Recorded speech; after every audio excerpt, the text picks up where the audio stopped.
నిజామాబాద్లో double bedroom ఇళ్లు అసాంఘిక కార్యక్రమాలకు అడ్డాగా మారాయి. 11 ఏళ్లు గడుస్తున్నా అర్హత కలిగిన నిరుపేదలకు ఇళ్లు కేటాయించలేదన్నారు. కాంగ్రెస్ ప్రభుత్వం వచ్చిన తర్వాత పంపిణీ చేస్తారనుకున్నా ఇంతవరకు పేదలకు ఇళ్లు కేటాయించలేదన్నారు. ఆ ఇళ్లకు మరమ్మతులు చేయిస్తామని ప్రభుత్వం చెబుతున్నా నిధులు కాలేదు. దీంతో అవి నిరుపయోగంగా మారాయి. నిజామాబాద్ జిల్లాలోని డబుల్ బెడ్రూమ్ ఇళ్ల పరిస్థితులపై మరింత సమాచారం మా ప్రతినిధి రాజేష్ అందిస్తారు.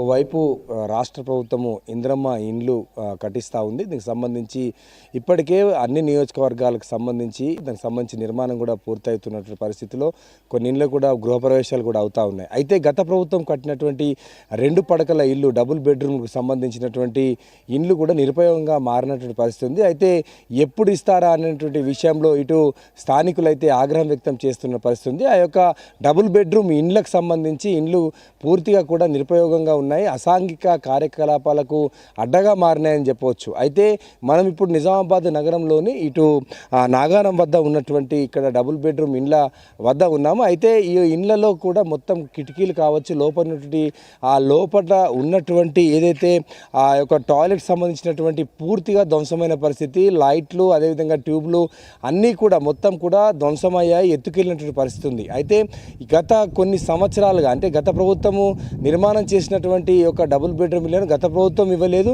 అయితే ప్రజాప్రభుత్వం వచ్చిన తర్వాత ఈ కాంగ్రెస్ ప్రభుత్వం వచ్చిన తర్వాత ఇస్తామన్నా కానీ ఇది ఇయ్యలేరు. ఇంకా ఇది ఈ విధంగా ఉండడం వల్ల అసాంఘిక కార్యకలాపాలకు అడ్డగా మారింది, తమకు నీడ లేకుండా పోయిందని చెప్పేసి స్థానికులైతే ఆగ్రహం వ్యక్తం చేస్తున్న పరిస్థితి. అయితే ఈ యొక్క మరమ్మతుల కోసం ఇప్పటికే స్థానిక ఎమ్మెల్యే ధన్పాల్ సూర్యనారాయణ కూడా ప్రభుత్వానికి విన్నవించడం జరిగింది. దీనికి సంబంధించి నిధులు కూడా మంజూరు చేసినట్టు తెలుస్తూ ఉంది. అయితే దీనికి సంబంధించి ఇప్పటికైతే ఒక మంజూరు చేసినటువంటి నిధులకు సంబంధించి ఇక్కడ కూడా మరమ్మతు పనులు అయితే జరగడం లేదు. అయితే ఒక కొలికి వచ్చే అవకాశం ఉంది. ఇప్పటికే రాష్ట్ర మంత్రి పొంగులేటి శ్రీనివాసరెడ్డికి సంబంధించి జిల్లా కలెక్టర్ కూడా ఆదేశాలు జారీ చేసినట్టు తెలుస్తూ ఉంది. అయితే ఇక ఉన్నటువంటి వాటిని ఏ విధంగా నిరుపేదలకు అర్హులైన వారికి ఇవ్వాలంటే విషయంలో ఇటు ప్రభుత్వం అయితే నిర్ణయం తీసుకుందని తెలుస్తూ ఉంది. అయితే ఇక్కడ ఉన్నటువంటి స్థానికులు అయితే ఒకటే చెప్తా ఉన్నారు, దీనికి సంబంధించి ఇంకా ఎన్ని సంవత్సరాలు పెండింగ్లో పెడతారు, దీనికి సంబంధించి డబుల్ బెడ్రూమ్ ఇండ్లు అర్హులైన వారికి ఇవ్వాలని చెప్పేసి స్థానికులు చెప్తున్న పరిస్థితి. ఒకసారి మనం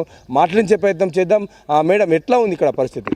ఇక్కడ ఉన్న పరిస్థితి ఏంటంటే దాదాపు ఇప్పటికే ఈ డబుల్ బెడ్రూమ్ ఇండ్లు కట్టి 11 సంవత్సరాలు అయిపోయింది, 12 సంవత్సరాలు కావస్తుంది. ప్రజాధనం వృధా చేయడానికి తప్ప ప్రజలకు ఉపయోగపడే విధంగా అయితే ఈ డబుల్ బెడ్రూమ్లు లేవు.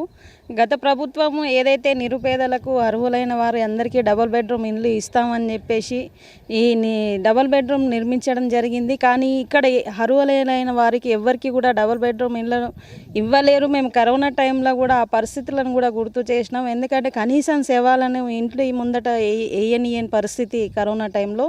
ఆ సందర్భంలో కూడా అనేక సార్లు మేము ప్రభుత్వానికి గుర్తు చేయడం జరిగింది.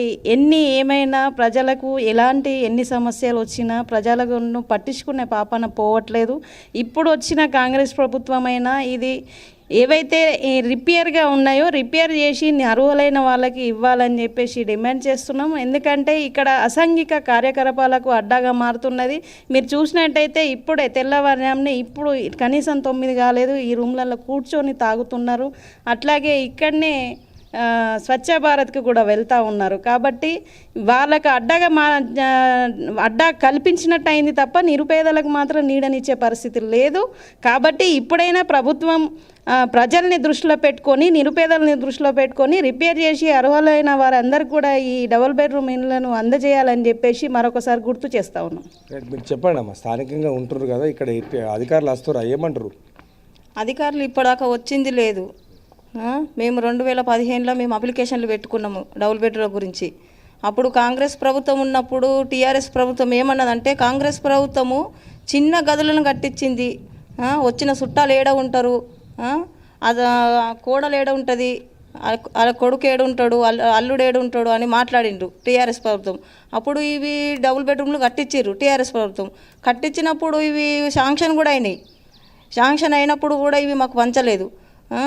అవి పంచకుండా ఏం చేశారంటే ఇప్పుడు ఈ కాంగ్రెస్ ప్రభుత్వం వచ్చింది, కాంగ్రెస్ ప్రభుత్వం అన్నా ఇప్పుడు పట్టించుకొని వీటిని మంచిగా చేసి అభివృద్ధి చేసి కిటికీలైనా మోరీలైనా లాట్రిన్స్ లోపల లాట్రిన్స్లు అన్నీ వీకేసిండ్రు, పైప్ లైన్ వీకేసిండ్రు, మంచినీళ్ళు వీకేసిండ్రు, కరెంటు బోర్డులు తీసేసిండ్రు, కిటికీ ఊచాలు వీకేసిండ్రు, దేనికి అవసరం లేకుండా చేసిరు. ఇప్పటికైనా ఈ కాంగ్రెస్ ప్రభుత్వము ఇవి పంచాలా, ఇవి మంచిగా చేసి ఎవరైతే నిరుపేదలు ఉన్నారో గరీబోళ్ళు ఉన్నారో ఎంక్వైరీ చేసి సర్వే చేసి ఇవి మంచిగా చేసి అందియాలని కోరుతున్నాం. రైట్, అది ఇక్కడ స్థానికులైతే నిరుపేదలైతే ఆగ్రహం వ్యక్తం చేసిన పరిస్థితి. గత 11-12 సంవత్సరాల క్రితం కట్టినటువంటి ఈ యొక్క ఇండ్లకు సంబంధించి అర్హులైనటువంటి నిరుపేదలకు ఈ యొక్క డబుల్ బెడ్రూమ్ ఇండ్లను అలాట్ చేయాలి, లేని పక్షంలో తాము ఈ యొక్క ఇండ్లలోకి వస్తామని చెప్పేసి వారు చెప్తున్న పరిస్థితి.